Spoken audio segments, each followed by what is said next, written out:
The Sundarban forests, the largest mangrove forest in the whole world. Once upon a time, a woodcutter planned to go to the forest of Sundarban for collecting wood. Sundarban is full of wild animals, especially tigers. So an experienced person warned the woodcutter that it might be fatal if he enters the forest without being adequately armed. He must carry arms with himself in order to be safe in the forest. But the woodcutter denied. He said that there is no need of entering the forest with arms, because there are so many big trees in the forest. He told that if I use a broken branch from one of those trees, all the wild animals will run away here and there.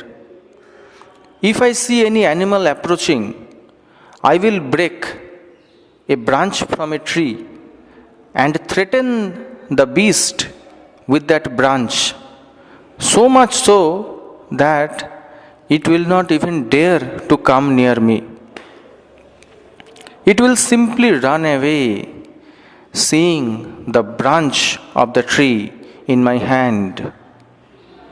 The woodcutter thought himself to be very prudent, but he did not have the common sense that in case a tiger came and jumped upon him suddenly, then within that time he will not be able to break a branch from any tree, and it will not be able to protect himself.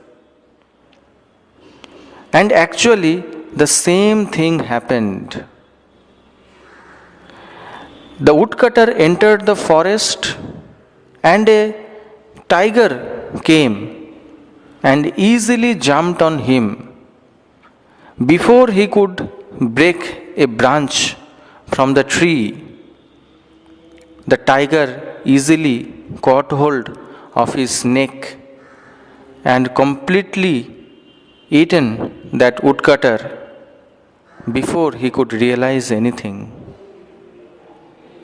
The sad news of the woodcutter's death in the hands of a jungle tiger, Royal Bengal tiger, came to his home, and the entire village was very sad.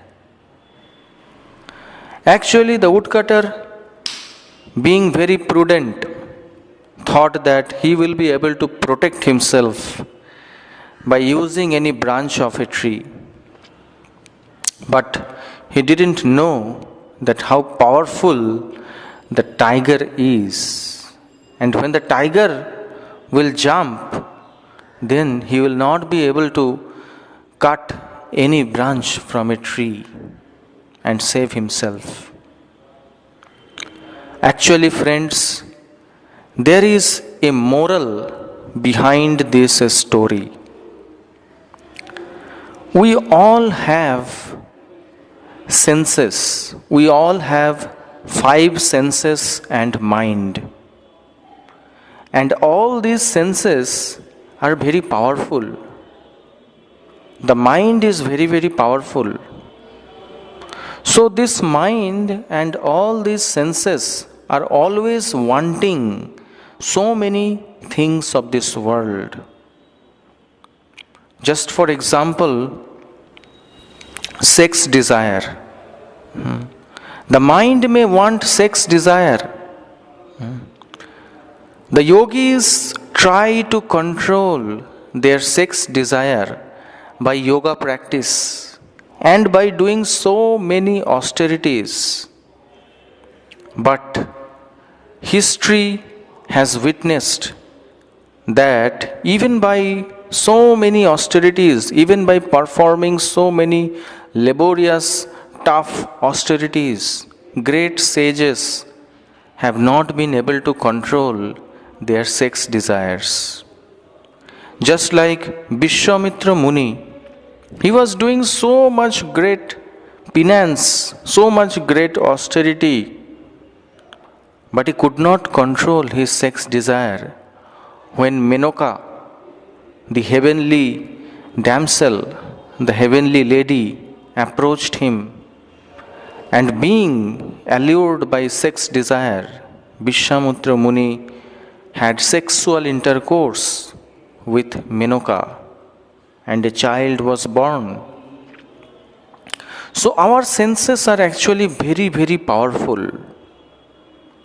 We cannot control our senses by artificial means, by suppressing them through laborious methods and physical feats.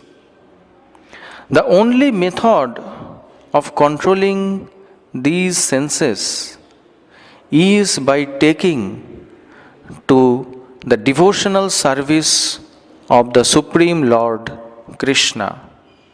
Just by surrendering to Krishna, just by having devotion to Krishna, one can control all his senses very easily. So one should remember Krishna, one should worship Krishna, one should chant the holy names of Krishna. Hare Krishna Mahamantra, Hare Krishna, Krishna Krishna, Hare Hare, Hare Ram, Ram Ram, Hare Hare. Just following this devotional path, just following this devotional service to Krishna, the Supreme Personality of Godhead, the Supreme Lord Himself, one can easily get rid of all these dangerous pushings of the senses. So this is the simple method of controlling one's five senses and the mind. Just develop this loving service to Krishna. Chant His holy names. Hare Krishna, Krishna Krishna, Hare Hare, Hare Ram, Ram Ram, Hare Hare. This is the simple method of controlling one's tiger-like senses and the mind. Hare Krishna. Thank you for listening to this story, and please apply the moral of this story in your life, and you will be successful for sure. Hare Krishna.